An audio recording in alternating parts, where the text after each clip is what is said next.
है 12:30 बजे, सिर्फ और सिर्फ डीडी उर्दू पर।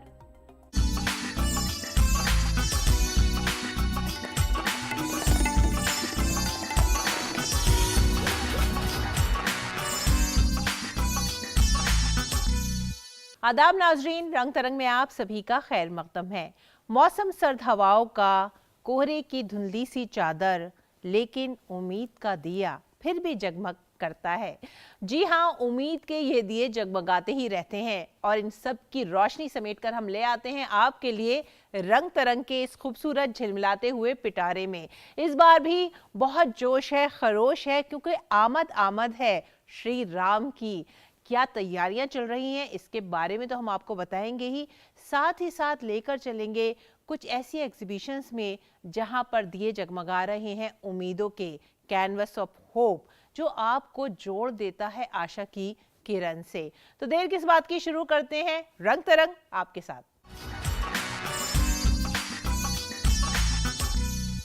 आशिकी सब्र तलब और तमन्ना बेताब, दिल का क्या रंग करूं होने जिगर होने तक, कुछ ऐसा ही हाल है श्री राम के भक्तों का, क्योंकि दिल में इंतजार है, उम्मीद है, जोश है और इंतजार और बेकरारी की इंतहा है, क्योंकि आमद है श्री राम की। अयोध्या नगरी में श्री राम विराजमान होने जा रहे हैं।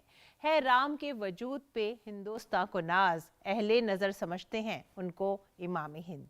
श्री राम अयोध्या आए हैं, श्री राम अयोध्या आए हैं, श्री राम अयोध्या आए हैं, श्री राम अयोध्या आए हैं। अयोध्या में निर्माणाधीन राम मंदिर में रामलला की प्राण प्रतिष्ठा के लिए जोर शोर से तैयारियां चल रही है, या यूं कहिए कि भगवान राम की नगरी अयोध्या इस समय पूरी राममय हो चुकी है। ऐसे में उत्तराखंड की 50 महिलाओं से सुसज्जित मानंदा महिला रामलीला मंगल योग समिति ने भी अपने इष्ट के प्रति अपनी श्रद्धा जताने के उद्देश्य से अयोध्या के तुलसी स्मारक सदन में रामलीला के मंचन की शुरुआत की है।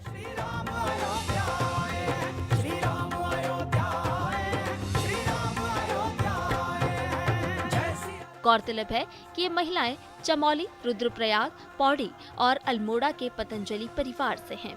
खास बात यह है कि इस प्रभु लीला का उद्घाटन श्री राम जन्मभूमि क्षेत्र ट्रस्ट के महासचिव चंपत राय ने किया। इस मौके पर उन्होंने कहा कि गर्भगृह तैयार हो गया है और इसके अलावा अन्य मूर्तियों के भी निर्माण की प्रक्रिया जारी है। उन्होंने साथ ही कहा, भगवान श्री राम के मंदिर की अलौकिकता की पूरी दुनिया में चर्चा होगी।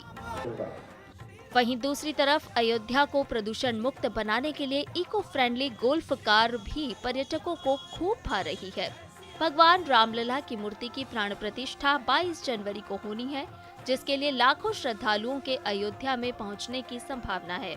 ऐसे में श्रद्धालुओं की सुविधा और राम मंदिर को प्रदूषण से बचाने के मकसद से अयोध्या में इको फ्रेंडली गोल्फ कार सेवा शुरू की गई है, जिसमें श्रद्धालु बैठकर रामलला के दर्शन के साथ साथ अयोध्या नगरी का भ्रमण भी कर सकेंगे। उधर पर्यटक भी इको फ्रेंडली गोल्फ कार का लुत्फ उठा रहे हैं। उनके मुताबिक अयोध्या में यह सुविधा बहुत अच्छी है, क्योंकि इस कार से ना तो प्रदूषण होता है और ना ही किसी प्रकार का शोर, इसलिए इस कार में बैठकर उन्हें अच्छा लग रहा है। बहुत अच्छा है। इस पे बैठने के लिए तो लोगों की होड़ लगी रहती है बराबर। रेट एक आदमी का 100 रुपये, मतलब पूरा अयोध्या घुमाने का। 5-7 लोग इस पे आ जाते हैं। हनुमानगढ़ी, राम मंदिर और ये शालिग्राम शिला, सरयू, 5-6 स्थान पे जाती है। अच्छा है, साइलेंट चल रही है, प्रदूषण नहीं कर रही है, आवाज नहीं कर रही है और गाड़ी भी लुक में भी बहुत अच्छी बनाई है। ओल्ड लुक आ रहा है, अच्छा अंग्रेजों के जमाने का, बहुत मजा आ रहा है। बड़ी अच्छी व्यवस्था की है। इसमें सब आराम से, इसमें कोई पोल्यूशन भी नहीं होगा और लोग आराम से यहाँ पर घूम सकते हैं, सब चीज़ों को देख सकते हैं और बड़े ही अफोर्डेबल रेट में इन्होंने इसकी व्यवस्था की है। बहुत अच्छी बात है। खास बात यह है कि इको फ्रेंडली गोल्फ कार में कम किराया देकर श्रद्धालु आसानी से सरयू तट, हनुमानगढ़ी समेत रामपथ, धर्मपथ व दूसरी प्रमुख जगहों पर घूमने के साथ साथ दर्शन कर सकेंगे। Bureau report, DD news.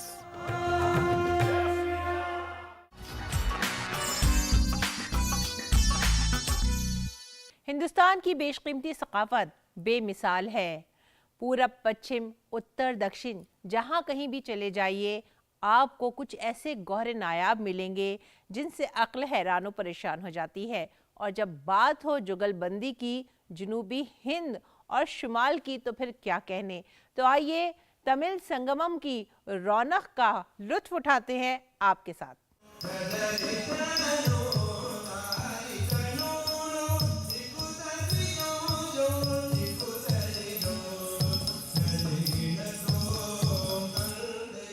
Varanasi के घाट सज गए जनूबी हिंद के सुरसाज और रक्स से। वाराणसी में नमो घाट पर काशी तमिल संगम के तहत सकाफती कार्यक्रमों की धूम रही।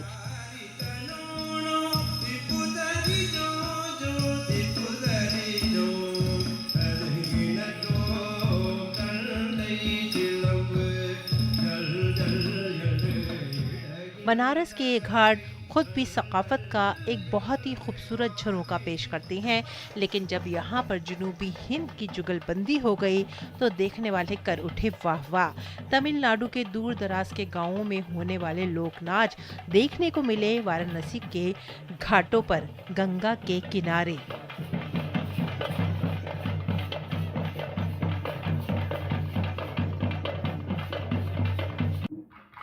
जनूबी हिंद के लोक साज, वहाँ का नाच, वहाँ के रक्स और वहाँ के लोगों की सकाफती फनून की पेशकश जैसे समा ही बन गया। काशी के फनकार भी कुछ कम नहीं थे। उन्होंने भी अपने खास अंदाज में क्लासिकी धुनों को जब छेड़ा तो पूरा माहौल ही सुर साज से, मौसीकी से जैसे सुरीला हो गया।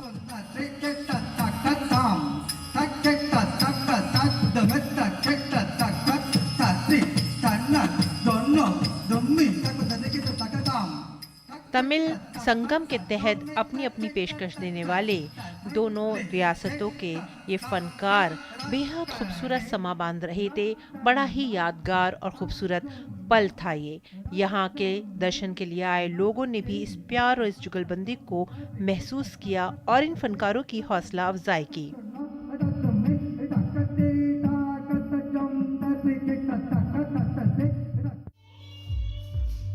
इस प्रोग्राम का खास मरकज रहा मुख्तलिफ सुर और साज की जुगलबंदी। बांसुरी हो, वायलिन हो, गिटार हो, तबला हो, मृदंग हो, सभी की ये जुगलबंदी लोगों को अपनी तरफ खींच रही थी। रंग तरंग डीडी न्यूज।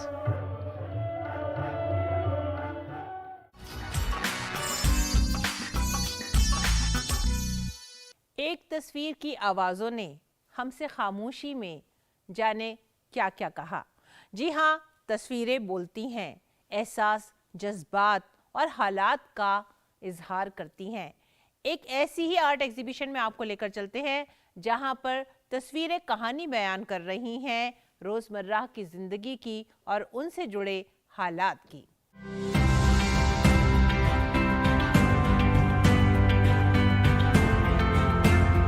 प्रकृति की हरियाली, सूरज की सुनहरी रोशनी, आसमान का नीलापन, काली घटाओं का रंग और चंद्रमा का उजाला, यानी हमारे जीवन में चारों ओर रंग ही रंग नजर आते हैं।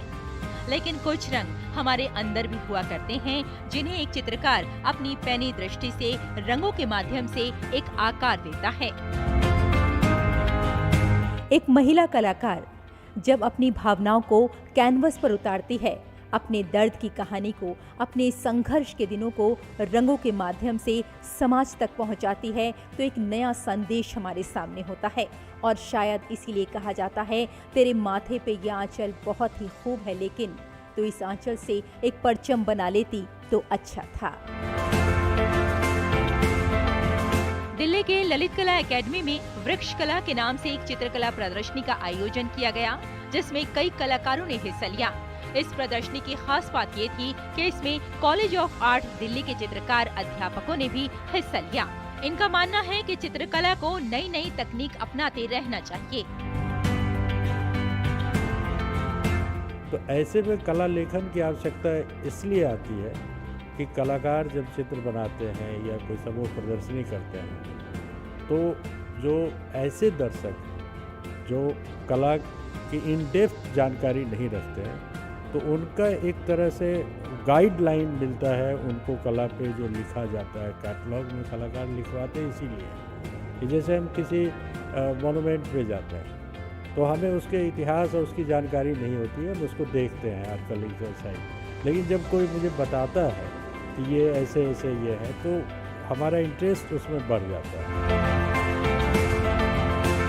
चित्रकारों का यहाँ एक कला वृक्ष नजर आया, जिनकी सोच है कि एक व्यक्ति अगर चित्रकार है, एक कलाकार है, तो उसके अंदर की भावनाएं उसे गलत काम की ओर कभी नहीं बढ़ा सकती, क्योंकि एक चित्रकार बेहद भावुक हुआ करता है। मेरे जो कलाकृतियाँ हैं उसमें मैंने यही दिखाने की कोशिश की है कि महिलाओं को जो समाज में नकारा जाता है, एक दूसरा दर्जा दिया जाता है, जबकि वो कंधे से कंधा मिला के हर चीज़ में पुरुष के साथ खड़ी रहती हैं और अपने हर रूप को बहुत निपुणता के साथ जीती हैं। चाहे वो घर में काम करना हो, घर को संभालना हो, या फिर बाहर जाके काम करना हो, वह हर रूप को बाखूबी निभाती हैं, लेकिन समाज में फिर भी उनको वो स्थान नहीं दिया जाता जो उसे मिलना चाहिए। मैंने अपनी सभी कलाकृतियों में उसी विषय को दर्शाने की कोशिश की है।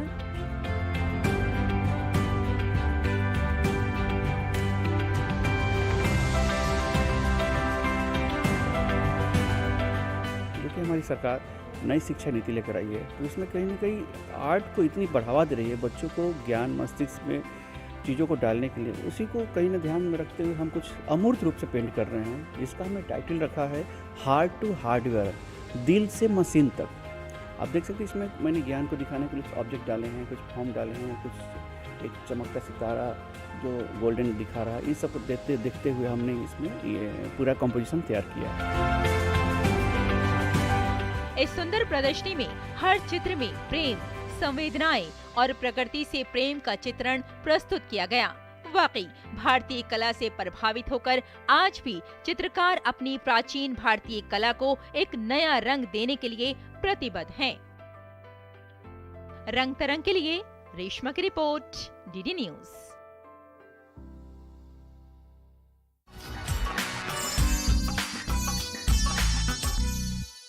मायूसी का अंधेरा कितना भी गहरा क्यों ना हो, उम्मीदों के चिराग जब जलते हैं, मुस्कुराते हैं, तो दिल को आशा की किरण से जगमगा देते हैं।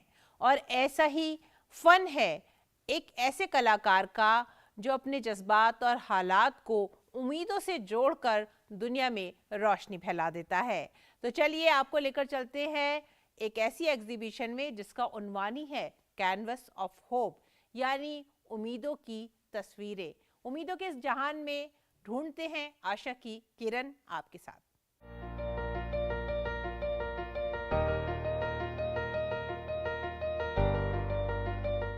राजधानी दिल्ली की त्रिवेणी आर्ट गैलरी में कैनवस ऑफ होप नाम से एक बेहद खास आर्ट एग्जीबिशन का इनेकाद किया गया, जिसमें लोगों का हुजूम उमड़ पड़ा। ये एग्जीबिशन मरहूम फनकार निरंजन कोली की याद में यहाँ पर लगाई गई है। ये खिराज अकीदत है उस फनकार को जिसने अपने काम से लोगों की रूह को झिंझोड़ा।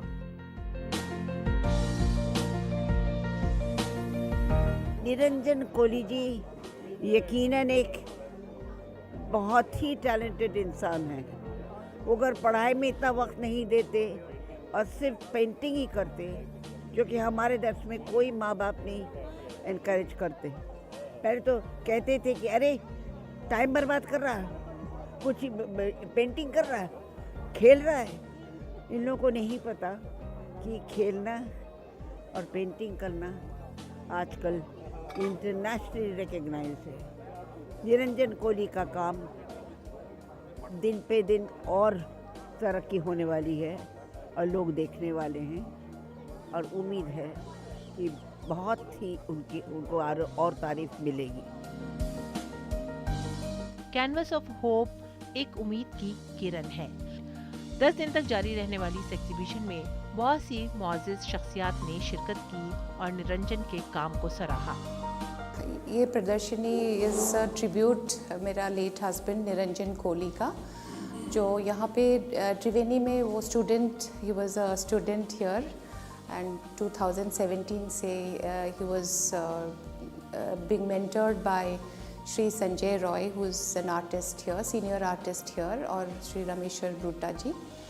So we lost him during COVID, but this particular exhibition, ये जो उनका ही कोहली जी का ही एक प्लान था, 2020 में उनको यहाँ पे डेट मिला इन त्रिवेणी, बट उसके बाद कोविड आया, पोस्टपोन हुआ, 21 में फिर दोबारा डेट मिला, but unfortunately we lost him. तो यही उन्हीं का सपना we have tried to fulfil. और 2 years too late, but nevertheless यहाँ पे काफ़ी आई थिंक रिस्पॉन्स अच्छे हुए हैं. I mean friends and relatives and art world, his colleagues here at the Triveni, so they are appreciating the fact कि ये आपने पब्लिक लोगों के सामने लाया, अदरवाइज ये तो बंद ही होता. सो hopefully we'll be able to take this exhibition to other places. He started out in 2017. उसके पहले he used to paint, but त्रिवेणी में I think technique and finesse जो भी है उसका he acquired. उसके पहले we were in Guwahati, तो वहाँ पे भी he did that. काम के बीच में फाइन आर्ट्स का जो डिप्लोमा होता है, so he did that. और यहाँ पे आके I mean it became a passion, something जो हॉबी था. I like this painting. They are the 2 daughters. Somebody said it has the feel of CCTV. Somebody just said it. So maybe it was something like a parental thing कि I'm watching over my girls. So it has that feeling. Niranjan Kohli 2021 में अचानक हम सबको अलविदा कह गए. इस exhibition की तमन्ना उनके दिल में बहुत पहले से थी और अब उनके इंतकाल के बाद उनकी इस तमन्ना को लोग पूरा कर रहे हैं.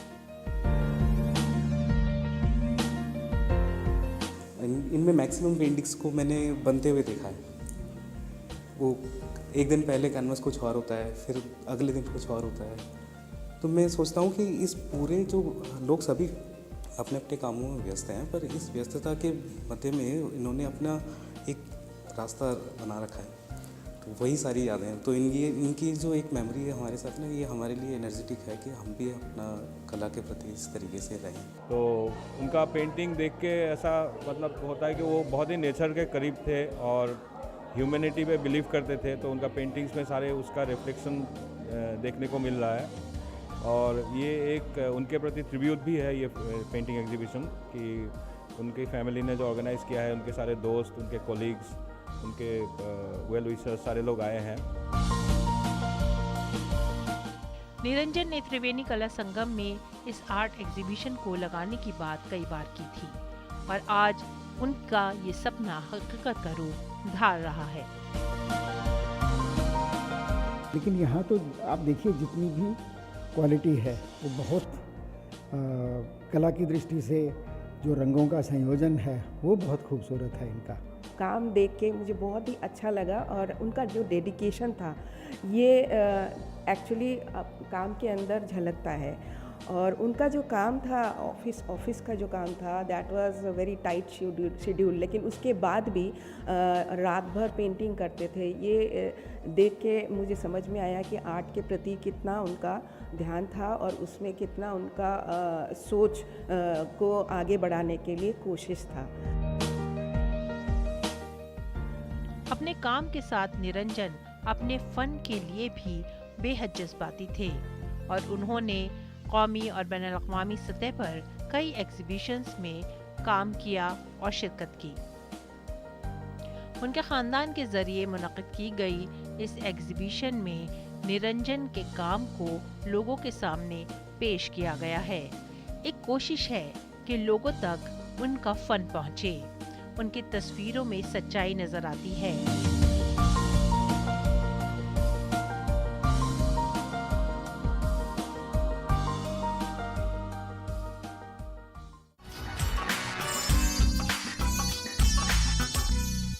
कुछ तो हवा भी सर्द थी, कुछ था तेरा ख्याल भी, दिल को खुशी के साथ साथ होता रहा मलाल भी. लेकिन जनाब इतना मलाल मत करिए क्योंकि फ़िलहाल मैं ले रही हूँ आपसे विदा. अगले हफ्ते इसी वक्त इसी चैनल पर फिर मिलेंगे. खुशियों के इस रंगीन पिटारे के साथ। तो तब तक के लिए आप हमारी पूरी टीम को दीजिए इजाजत। आदाब।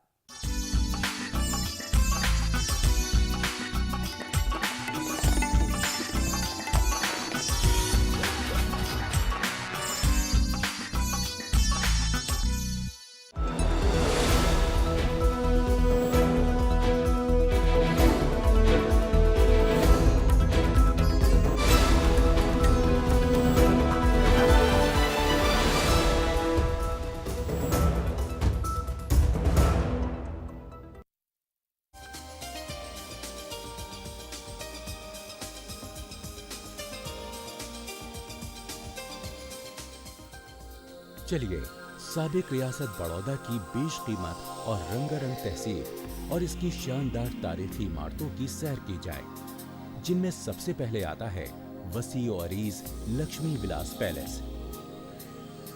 ये शानदार इमारत अपने दरख्शंदा माजी की दास्तानों की अमीन है। इस आलीशान और बावकार इमारत की तामीर सायाजीराव गायकवाड़ सोम ने करवाई थी।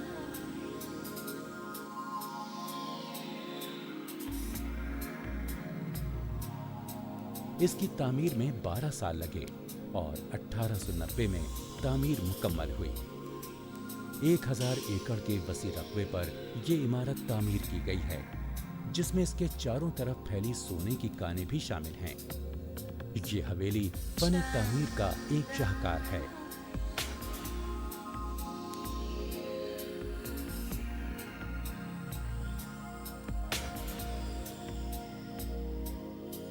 फनकारी का शानदार नमूना इस हवेली के रूप में आज भी अपनी आन बान के साथ मौजूद है।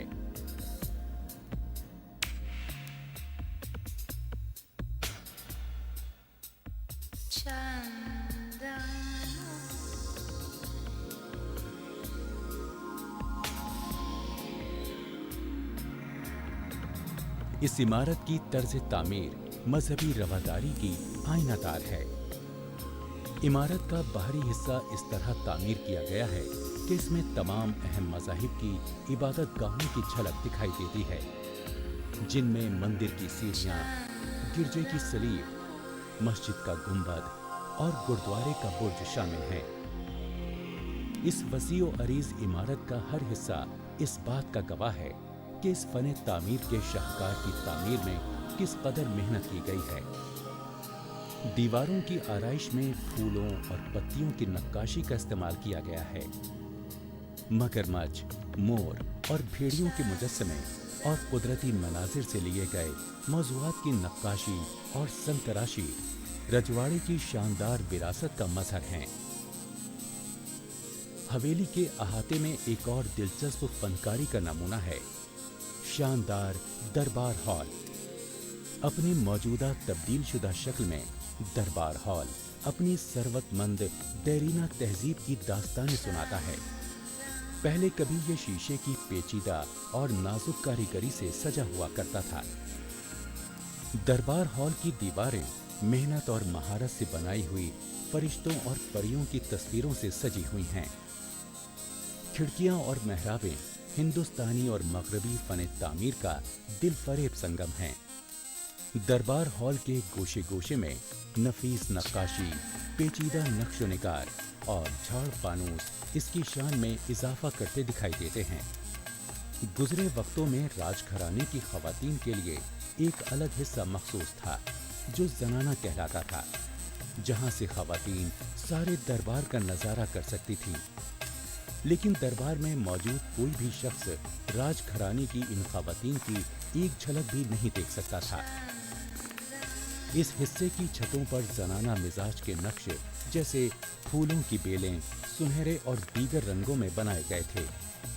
जनान खाने की तामीर शीशम और संदल की लकड़ी से की गई थी। दरबार हॉल की एक और अहम खुसूसियत इसकी खिड़कियों में लगी शीशे पर की गई मुसव्विरी है, जिसमें पहली बार हिंदू देवी देवताओं की तस्वीरें और मजहबी मौज़ूआत पर की गई मुसव्विरी शामिल की गई है। हवेली की बाहरी दीवारों पर मगरबी तर्ज से मुतासिर मुसव्विरी में कदीम हिंदुस्तान के मनाजिर दिखाए गए हैं। इनमें से कई पेंटिंग्स मशहूर मुसव्विर राजा रवि वर्मा की बनाई हुई हैं।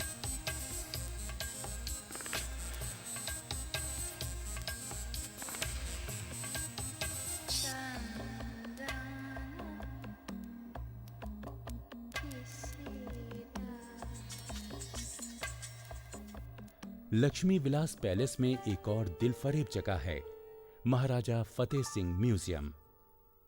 इस जादुई दुनिया में दाखिल होते ही संगमरमर का एक हसीन मुजस्समा आपका इस्तकबाल करता है।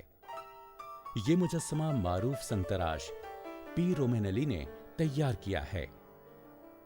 सायाजी राव ने कई बरस तक इटली के एक फनकार ए फेलिसी को अपने दरबारी मुसव्विर और संगतराश के तौर पर रखा था, जिसने लाजवाब तांबे के मुजस्समे और ऑयल पेंटिंग्स तैयार की।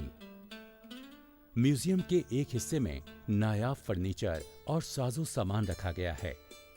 इस सामान में सायाजी राव सोम के जमाने का सामान भी शामिल है।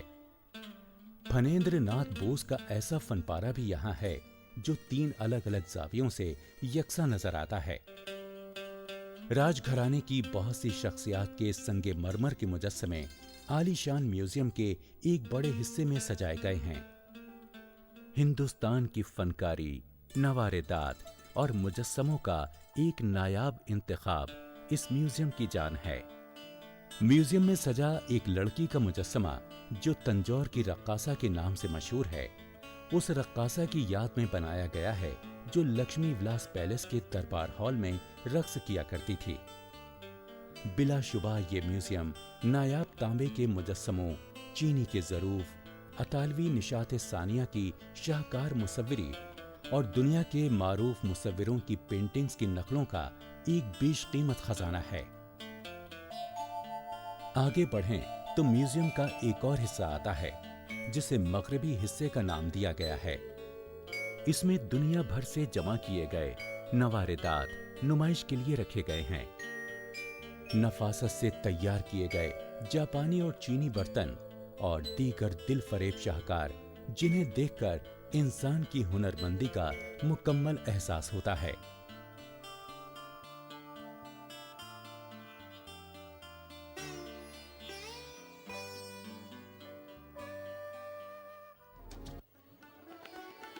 वडोदरा शहर की शान शौकत का नजारा करने के बाद अब वक्त है इस जिंदा दिल शहर की तारीखी इमारतों की सैर का।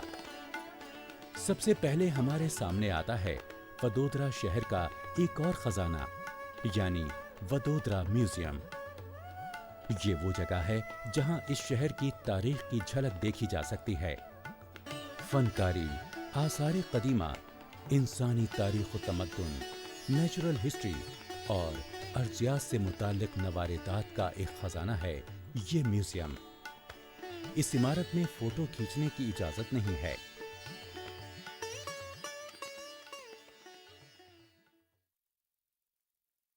फोटो देख रहे हैं, मैं हूं अशोक केरवा। कोई फैक्ट चेकर चाहता है कि राज्य मुसलमान आज दरियों सवाल है। आसान नहीं होता सच के लिए लड़ना। जिसकी आवाज कोई नहीं बनेगा, उसकी आवाज हम बने। जो डर जाते हैं वो झूठ से कहां टकराते हैं। जो गरीब के स्कूल में, गरीब के स्वास्थ्य के लिए खर्च होना चाहिए, वो लूट कर इन्होंने अमीर ठेकेदारों को दे दिया। सच को जानना हो तो झूठ पर करना होता है प्रहार, हर बार, बार बार।